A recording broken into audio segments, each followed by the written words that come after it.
beginning of the 21st century, the Umbrella Corporation had become the largest commercial entity in the United States. 9 out of every 10 homes contain its products. Its political and financial influence is felt everywhere.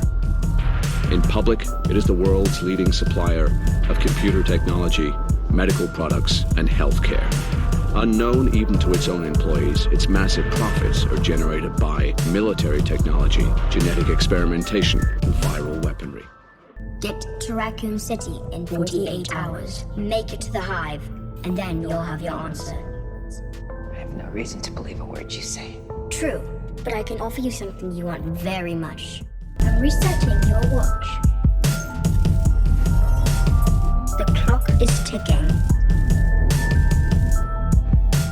The most optimistic projection USAMRIID is willing to make for the spread of the virus is this: 24 hours, 36 hours, 48 hours. The containment procedure must be viewed objectively. Be compassionate, but be compassionate globally. Thank you. Beijing's authorities have cancelled New Year celebrations this weekend. Now, travel restrictions are in the works as a deadly virus believed to have originated out of China is circulating around the globe.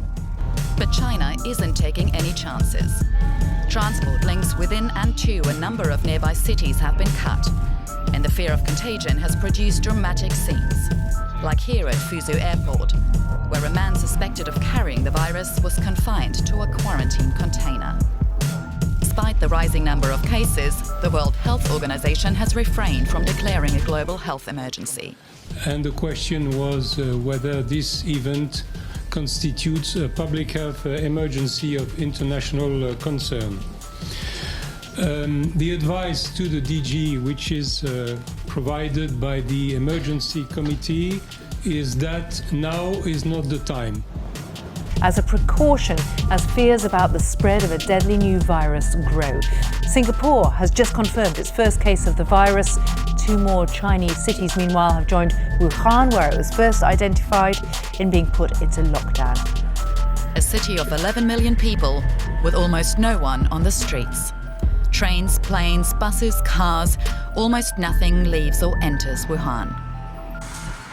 Hospitals in the epicenter of the outbreak are overwhelmed with patients.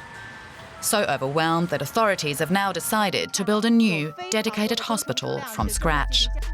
They're hoping to complete construction in just 6 days. Wuhan is in virtual lockdown. In this city of 11 million people, you're not allowed to enter any public space without a mask. All public transport has been closed. The last flights in were already half empty. The final train services were also eerily quiet. Normally the Lunar New Year rush would mean you can't get a ticket. Wherever you look, people are wearing masks, they're lining up to buy more masks. Some people are cancelling their trips, and there is a lot of concern. Airports in and around the country are taking extra precautions after someone in the U.S. has been diagnosed with the coronavirus. So far, we know that at least 17 people have been killed by the new strain, and it's sickened some 600 others. And a new case of the coronavirus has been confirmed here in the United States. The CDC says the woman who recently returned from visiting China is now being treated. We begin this hour, though, in Illinois, where health officials have confirmed a second U.S. patient has tested positive for the deadly coronavirus. Welcome to CBS This Morning. We begin with this. It's very scary stuff. The deadly coronavirus outbreak that started in Wuhan, China, is spreading faster, raising new concerns all around the globe. Hospitals in China are packed with anxious crowds, and markets in some areas are running out of things to sell. 10 Chinese cities with a combined population of around 33 million people, think about that for a second, are now off limits. On the eve of Chinese New Year, Asia is grappling with a growing health crisis. China has stepped up quarantine efforts to contain the Wuhan coronavirus. Travel restrictions have been imposed on more than a dozen cities on the mainland, affecting around 40 million people. The death toll has climbed to 26, with new cases reported in Singapore, Vietnam, and Japan. The travel ban has already locked down 11 million people in Wuhan, which is ground zero for the virus. Good evening. It is great to have you with us here on a Thursday night, and we begin tonight with the growing concern amid that new suspected case of the mystery coronavirus right here in the U.S.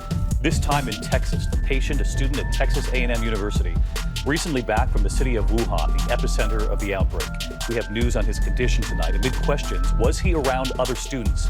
As 2 more cities in China are shut down tonight, nearly 20 million people now there under quarantine.